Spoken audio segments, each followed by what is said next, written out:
Hey everyone, welcome back to another episode of Bitcoin Banter. I've got Rick and Tony. Gentlemen, let's jump right into the news today. So we've got, first of all, a tweet that we shared, a video. Let's just take I think it's like 50 seconds or something. Let's watch this. This one time, Bitcoin went from 6 cents all the way to 36 cents, and then it crashed down to 21 cents. And then another time, Bitcoin went from 85 cents all the way to $29, and then it crashed to $3. And then another time, Bitcoin went all the way to $213,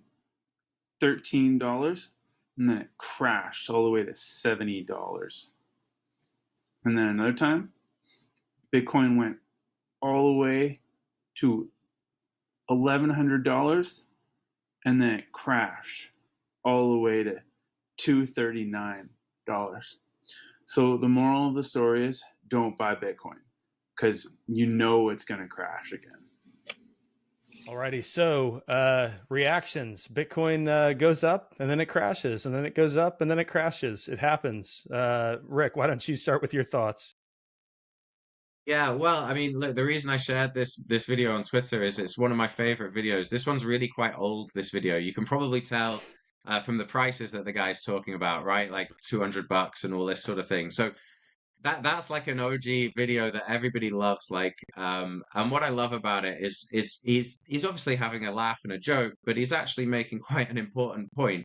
Because if you're paying attention, the joke is that, okay, it keeps crashing, but it keeps getting higher and higher and higher over time. So, yeah, look, the reason we're putting those kind of videos out is just to remind people, like, yes, the price is down a bit over the last month or two or whatever. But like, don't lose your head, right? Bitcoin is well known for crashing, but this is an emergent technology that's 15 years old. The vast majority, probably 99% of the population, still don't understand it. Even some of the people buying it don't really know what they're buying and what it means and what it's for. So, the volatility is to be expected. The people who do well in Bitcoin are the ones who spend the time learning what it is, understanding what they're holding, and then having a long-term time horizon. Like, if it's not even just Bitcoin, right? This is general life advice now. Like, if you go into anything thinking I'm going to be rich next week, I got news for you, pal. You're dreaming, right? So stop looking for this lottery ticket and just understand that Bitcoin's money is superior money. It's great to save in it, and you need a long-term time horizon, and you'll be just fine. And it is going to crash again. So just get used to it. Yeah, take it from a guy who's been there for a long time. Tony, how about you? Absolutely, man. The crashing is a feature. It's the nicest thing about Bitcoin, especially for those that understand it, is that it gives you an opportunity to scoop it up, right? The mere fact that it's crashing just confirms that most people don't understand it or are not even putting the time to understand it and just don't understand money in general because they're treating this as a speculative asset like some stock like Apple or Tesla or something ridiculous like this, rather than cluing in that this is the world's most valuable asset, and that you want to hold as much of it as possible because at some point you won't be able to, and it'll be worth way more than you can possibly imagine right now because we've never seen anything like it. You have nothing to compare it against. So, but human nature is what it is. Everybody wants the easy payout, the get rich quick scheme, and so they go in, they leverage, to no end. They get wrecked. The price crashes. But for those of us that do the work and understand, that one man's loss is another one's gain, the more the merrier. Keep up these silly games, and at some point, hopefully, you learn your lesson, and it won't cost you too much by then.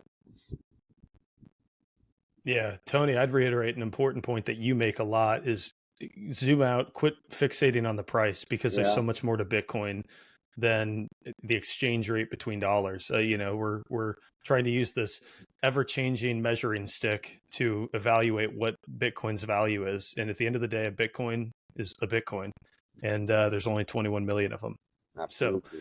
So, next piece of news. This is a fun one. So, Iraqi banks used US created system to funnel funds to Iran. And this was Pierre Richard sharing it. And he observed that Senator Elizabeth Warren, who is the ultimate hater of Bitcoin and the concept of decentralized money, is always the one badgering, it's criminal use case and this and that. And it turns out you can use dollars and other fiat currencies for criminal purposes. Tony, why don't you take this one? Yeah, this is a very interesting one. It's one that casts the right spotlight on the right people to to expose the hypocrisy and to prove right what so many people have been saying for a very long time, that the number one tool for terrorism and money laundering is the US dollar. But all of these narratives, all of these stories have obviously been masked, hidden in the past, because it exposes who the real thieves and who the real criminals are. And so when people like Elizabeth Warren comes out and starts marketing Bitcoin as tools for the underground, tools for the bad guys, money launderers and terrorism, whereas her own product is the one that's clearly, provingly being shown used over and over again historically in the worst possible crimes worldwide, well, now you can't hide that anymore, because Bitcoin is an open and transparent ledger. You can visibly see that none of what she's saying is true. But whereas you just have to go back in time, not that far back either, to see that previous wars and crimes, especially like this article, specifically mentions the Iraq funding of Iran. What was the number one currency being used for this? It was the US dollar. So, hypocrites, being exposed. There's no mum's the word. Of course, they don't want to talk about it, because what are they going to say? But again, every lie has an expiry date, and we're starting to see this more and more. Yeah, it's almost like they forgot that crime existed before 2009 when the Bitcoin network was launched. It's wild. Like, I guess there just wasn't any crime before Bitcoin. It's the root cause of all of our problems today. Rick? Yeah, I mean, it's the same old story, isn't it? I mean, first of all, Elizabeth Warren, I mean, she's an absolutely ridiculous woman. I mean, I appreciate that I'm sitting here in the UK commenting again on sort of US politics, and please understand that the politicians over here are even more insane potentially, right, than in the US. But I mean, she spent almost like 10 years now bashing Bitcoin, and the nonsense that comes out of this woman's mouth is just beyond belief. And like Tony says, what a hypocrite, right? If she can find any tiny shred of information that suggests a criminal has ever used Bitcoin, then she'll use it to spout off and cry wolf and all this sort of stuff. But, when traditional banks do it and governments do it and they're using the dollar, obviously, no one says a word. And, it's not like this is salacious news. Like this kind of news just doesn't even surprise me anymore. I mean, this has been going on forever.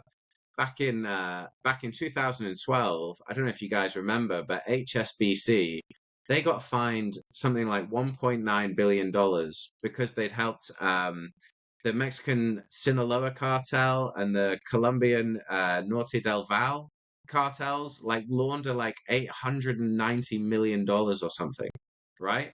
Now, here's what's really interesting about that. So, the traditional system is used for far more fraud, crime, money laundering, whatever you want to call it, than Bitcoin is, right? And we've known that for a long time. And how many people from HSBC went to jail because they helped launder this drug money from the cartels? Let me, exactly. Absolutely nobody goes to jail, right? And then, let's think a bit more about this, right? So, all this money that we're all sending to Ukraine, right? Like, I don't know how much the US has sent, that Britain's sending like another 3 billion or something, next week, who knows? I'm not trying to make a political point about the war here, but what I'm trying to say is like, how many people out there really believe that we have like proper accounting and receipts for what this money was spent on and whether it went into, whose hands and what private companies got contracts for weapons and all, the idea that the US dollar is not the main source of like crime, corruption, money laundering, and all this by bad actors like Elizabeth Warren and all her mates is it's almost a comedy now when they talk about this sort of stuff.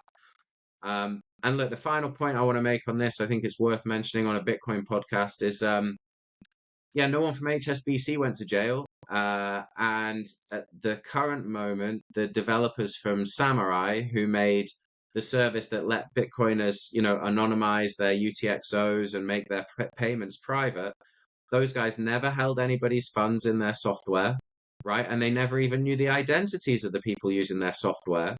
And, the amounts in terms of monetary value involved are tiny. And yet the Department of Justice in the US is now trying to throw those guys in jail for 25 years. Meanwhile, if you work at HSBC and you work with a drug cartel, nobody cares. So, we have to exit their system quickly because, they're really taking the mickey now, and they're not even really trying to hide it anymore, these guys.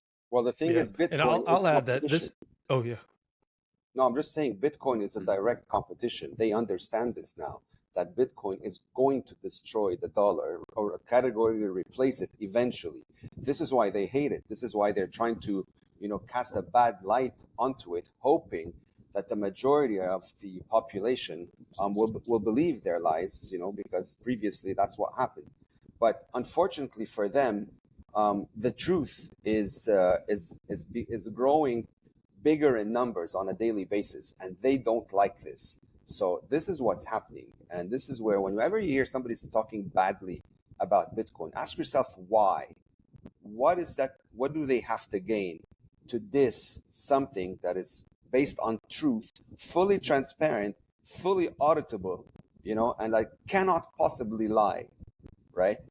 Why are they doing it? Well, because it exposes the truth that who the real thieves, who the real criminals, who the real terrorists really are. And they don't want the world to know this. But unfortunately, that's becoming a fact every single day. Thankfully, hopefully, for the future of humanity. Yeah. Now, in fairness, this isn't even an indictment of fiat currency, right? This is an indictment of humanity. Like, crime has existed for forever, and they're going to use whatever form of money is prevalent and saleable. And for a long, long time, it's been the US dollar. More recently, it's been Bitcoin and the dollar and every other fiat currency that exists on planet. And I'm sure it was all happening on a gold standard or a silver standard, right? I mean, people just they attribute to one thing what is perfectly attributable to another, and that is humanity is just a bunch of people making mistakes, trying to figure it out, and over time committing crime. Hey there, just a really quick break from Bitcoin Banter, and we'll be right back. Wanted to remind you that we, the Bitcoin Way, are the leaders in achieving self-sovereignty. Whether it's self-custodying your Bitcoin properly and securely, protecting your online life and keeping it private, or even coming up with a Plan B option in the event you would need to move yourself or your family elsewhere. Go to thebitcoinway.com/podcast to schedule a few minutes to learn more from a member of our team. We hope to see you soon.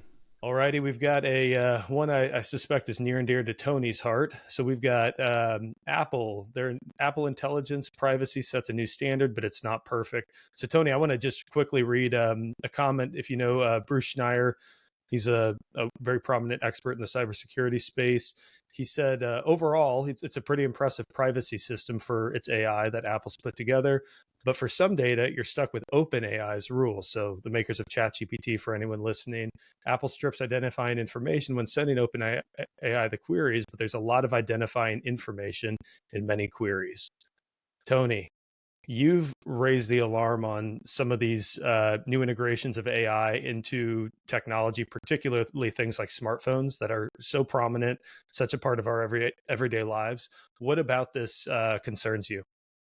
Well, look, what concerns me about this is who's running the company now. If this was still under the guidance of Steve Jobs, I'd have less red flags going on about it because, there was a lot more real push for privacy, under his management. But ever since he unfortunately passed away, that has been waning as we've, read over and over again. Apple's been censoring certain apps in certain countries, abiding by certain rules, et cetera, et cetera. This is not a company that is sticking to the true ethos of, protecting user privacy. I mean, they are protecting user privacy as long as it doesn't affect their profits. And my concern about this AI thing now is that all this super powerful and advanced hardware that is sitting on a phone, that is always on, that the user cannot open and modify on their own, can easily be manipulated. Okay, I mean, the hardware is there. What stops Apple, assuming, let's say, they get coerced by the U.S. government, to flick on a switch or release an update on the OS level that all of a sudden now starts screen recording everything that's going on the phone? So they can't break the encryption of the apps that you're using. But if they wanted to monitor what you were saying, then this would be a sneaky roundabout way to do it. The hardware is there, but the hardware alone doesn't cause a problem. The software needs to activate the switch to do it. And if they were to do it, the user would have absolutely no idea. There's no message that goes on screen. There's no alert. There's no light that switches on. It just happens. So, do you trust any company that provides a product like this not to abuse it? I wouldn't. And this is why, I've steered away from Apple and, more into the direction of privacy phones. Because if Apple was so pro-privacy, why not open source iOS at this point? Right? At least this way, you would be able to verify that what they're saying is true, rather than finding out years later that X, Y, and Z was going on. So they market this with all the nice bells and whistles to attract, the clueless consumer that loves all these bells and whistles, until something bad gets exposed and then everybody gets upset. So just keep an eye out on these things. Everything is not always what it seems. Yeah, that's an important point. Rick, any comment on this specific application of AI, or maybe AI more broadly from a privacy perspective? Yeah, I mean, look, I'm no cybersecurity guy, right? Like I'm a marketing guy. I find this sort of stuff fascinating, of course, but I probably couldn't add anything of huge value to the listeners. But it does make you stop and think in terms of, AI is this new shiny tool, and everyone's jumping into Chat GPT and trying to figure out how to best use it for their work. And, even stuff like, coming up with meal plans and, planning their weekends. And, I think like every other technology, whether it's mobile technology or, just browsing the web on your laptop, people never really took their privacy seriously enough with those things. So, I expect that same behavior to basically continue into how they use AI.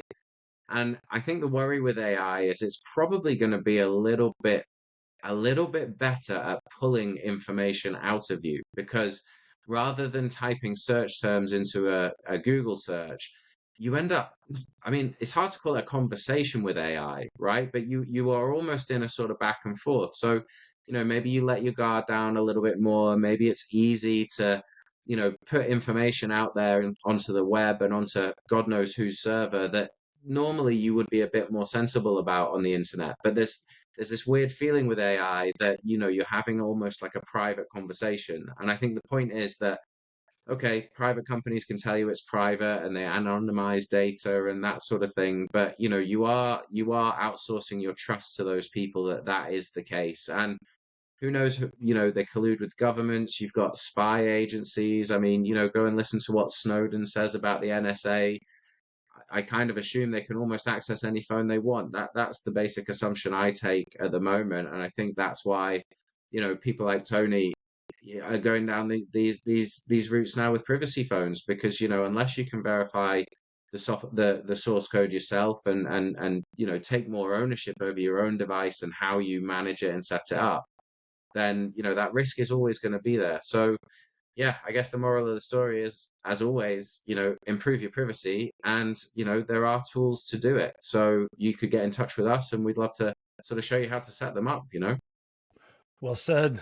Last item. So Japan's largest power company, TEPCO, is mining Bitcoin using surplus energy. To me, this is exciting news. I think it means that more people are catching on to the notion of leveraging, stranded fuel sources, renewables to mine Bitcoin. Tony, what trend do you see in this space? What are you thinking this looks like, moving forward, and what's your reaction to TEPCO specifically? This is very good news in general because, as far as I'm concerned, it's starting to show that Bitcoin mining is becoming more decentralized, which is what we want it to be. We don't want it to be hoarded in specific regions around the world, but rather having it being just as decentralized as nodes. I'm sure more companies are going to be doing this as they learn why it's beneficial, and no, it's not bad for the environment. If you listen to all that FUD that was spewed out previously, that's complete rubbish. So I guess more companies are understanding this now and are using and taking advantage of it. What I'd like to see with regards to Bitcoin mining is having it simplified in a way where your average user can just go out and buy an appliance and plug and play it, and at the same time contribute to the decentralization of the mining itself. Like, for example, you see it in certain products. You can buy a heater, which is actually a Bitcoin miner. There are swimming pools now. The machineries mines Bitcoin at the same time while providing utility to the pool. Like, I'd like to see a lot more of that kind of products being pumped into the market so that its adoption becomes easier, more affordable by as many folks as possible. This way, there's no risk of any centralization of Bitcoin miners in any one or more geographic locations. But yeah, definitely this is good news. Yeah, Rick? Yeah, great news. I mean, to a certain extent, as a lot of things in Bitcoin, an inevitability, really, because you have all these sort of crazy people that for the last few years have just been screeching into the ether about Bitcoin, using too much energy and creating carbon and all this sort of stuff. And these people, they rarely put together logical arguments that make any sense, right? So, I mean, first of all, a Bitcoin miner consumes electricity to run, right? Just like an electric car does. But they'll say that an electric car is green and that a Bitcoin miner is not green. So, first of all, that's completely illogical, right? The second thing is, Bitcoin probably still uses like less than 1% of the world's total energy output, right? So it's still a big number, it's bigger than sort of some small countries like Sweden and stuff like this. So it's significant. But, the first thing you got to ask yourself is energy consumption, fundamentally good or fundamentally bad? Right? What do we actually mean here? Because, if you think Bitcoin is completely useless, then yeah, makes sense that you'd think using any energy on it is a waste, right? But if you're one of the sort of tens of millions of people around the world who use it to store their wealth, make uncensorable payments, avoid a puritanical or tyrannical government, that's trying to, oppress them, then those people probably think that it is worthwhile to use that energy to have this kind of money available to them. So, there's a lot of perspectives there. But just going back to, the energy usage argument and the nonsense people have peddled for years is, well, again, I go back to that example with the electric car, that the right question surely to ask is, well, actually, what is the energy mix that goes into this Bitcoin mining? Because if that's all from renewables, then, how much carbon are we really creating, right? And, I'm not going to get into that whole debate about whether, carbon and all this sort of stuff is really the giant problem they say it is. I mean, I tend to lean to the side of, well, no, actually, it's not. But ultimately, like, all of these people sort of screeching into the ether, I don't think they've like sat down and really fully thought through their arguments, right? For example, right? So I worked in an energy company for a little bit. I wouldn't ever claim to be any sort of expert, but energy is difficult to store because you have to put it into batteries. And when you transmit it, there is transmission loss. So it's difficult to move around without having some wastage, right? So what you tend to find around the globe is that energy production is normally situated as close to the energy consumption as you can get, right? But the problem is that energy production isn't flat and energy consumption isn't flat. Production goes up and down like this, right? and so does the demand for energy. And sometimes those wave patterns, they don't sync and they don't match. So you might have, for example, a period of low demand but high supply. You're producing a load of power, especially with renewables, but nobody needs it right now because it's 3 in the morning and everyone's asleep and they don't have their lights on, right? So the problem there is now you've got to either store this energy or just waste it. Now, what's really cool about Bitcoin is that it isn't geographically constrained by anything, right? So it can actually, these mining devices can chase after this energy that we would have otherwise thrown away, right? And actually do something useful with it. And what's really exciting is, I think people should be in favor of this. We're all complaining in Europe that our energy bills are too high. Well, if we take all this energy that we're wasting and we turn it into money and it provides a revenue, then that's going to help these energy companies pass on lower bills to you. So you'll get better bills. It makes things more efficient. It makes energy more efficient. And at the moment, I think, the energy mix of Bitcoin is close to like 50% renewables now. So anyone who's still banging that drum about Bitcoin is dirty or bad for the environment, I'm sorry, but they're just completely ill-informed, haven't done any research, and are probably just climate science zealots, right? Who just screech at anybody who turns the kettle on just because they want a cup of tea, right? And these people are not helpful in any sort of debate. So, yeah, all good, and inevitable. Why wouldn't these companies use the energy instead of wasting it? Like a 5-year-old can figure this out. So, yeah, all good stuff, and logic and incentives always win. Absolutely. Gentlemen, thank you so much. For those of you listening, appreciate you tuning in. As Tony was talking about, privacy phones, that's one of our newer services we offer. If you are looking to break free of the constraints and the chains of big tech, make sure you reach out to the Bitcoin Way. Go to thebitcoinway.com/podcast.